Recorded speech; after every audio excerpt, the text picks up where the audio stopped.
Christophe Vuillomier en deuxième semaine, parce qu'on vous a rencontré sous votre plume d'auteur et de chroniqueur dans une revue. Là, vous êtes sur un nouveau créneau pour nous, indépendamment de vos livres. C'est un livre sur la Suisse. Alors, de quoi s'agit-il cette fois?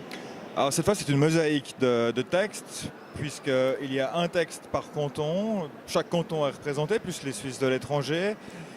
Des cantons qui sont représentés au travers d'histoires de villages. On a sélectionné un certain nombre de villages pour en faire l'histoire afin de mieux appréhender chaque histoire de région. Ah, vous avez été chargé du texte historique. J'ai été chargé du texte historique. Je n'ai pas fait ça tout seul, évidemment. Nous avons un aquarelliste de talent, Daniel Lanoux, qui a illustré chaque texte de ces aquarelles. Daniel Bernard aussi, que j'ai devant moi, bien sûr, qui a fait des haïkus aussi pour chaque région, pour chaque canton. Qu'est-ce qu'un haïku? Un haïku, c'est un poème japonais, n'est-ce pas? Tu en es le grand expert. Je te remercie. C'est un style littéraire assez ancien, 16e ou 17e siècle, Oui, si j'ai bon 16e, souvenir. 17e, oui. Et tu as mis ça au goût helvétique, au goût du jour helvétique, si l'on veut bien. Et c'est un assemblage finalement, un petit peu comme plusieurs vins qu'on assemble ensemble. Et c'est une mouture, je crois, qui plaira. C'est évidemment grand public.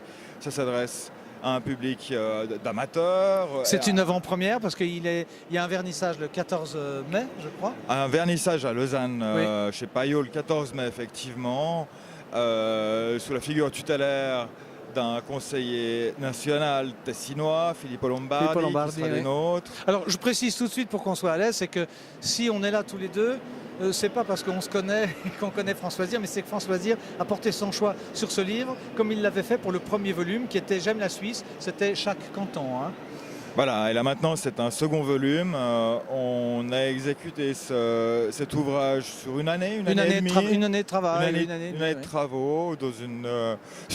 Avant toute chose, ce fut un grand plaisir. Je crois qu'on a tous eu énormément de plaisir. Ce qui transparaît passablement bien dans cet ouvrage. Au point qu'on a drainé dans le sillage l'association des plus beaux villages de Suisse.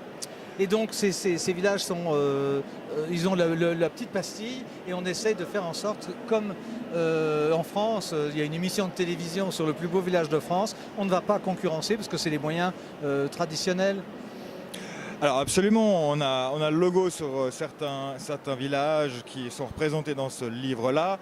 Mais dire aussi que ce n'est pas exclusivement les villages de cette association qui ont été retenus. Non, il y en a quelques-uns. Il y en a quelques-uns seulement, puisque ce qui peut-être forme la particularité des choix, c'est l'histoire assez marquante, assez significative de certains villages qui ne sont peut-être plus que de nos jours des hameaux, mais qui ont joué un rôle considérable par le passé. Parce qu'on s'aperçoit que chaque village de Suisse, je vais parler de votre texte, il a fallu des fois quand même creuser dans l'histoire, parce que le village a forcément un château, a forcément des vignobles, a forcément des forêts, a forcément des soldats, a forcément des potentats, et il a fallu surfer sur cette vague pour montrer la diversité du pays. C'est bien ça?